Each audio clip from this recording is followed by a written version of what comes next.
So out of these four albums, they asked which one is the best one, and I gotta say, let's get into it. So as usual, every time I see any one of these classic albums like this, I gotta pay homage and say these are classic, timeless albums. I could listen to these albums today.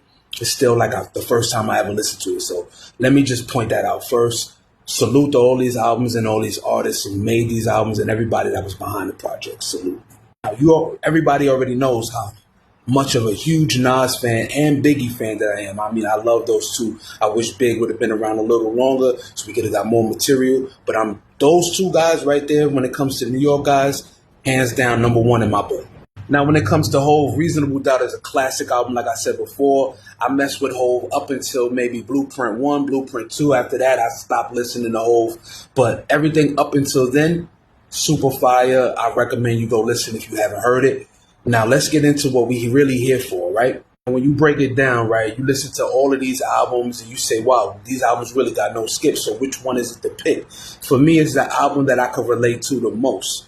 And I could relate to Hov, Reasonable Doubt the most because at that time I was a young boy looking up to the rappers and I wanted to be a hustler. I wanted to be a street dude. So that overall street persona influence came over me and it's something I really wanted to do, really wanted to be a part of. So I said, you know what?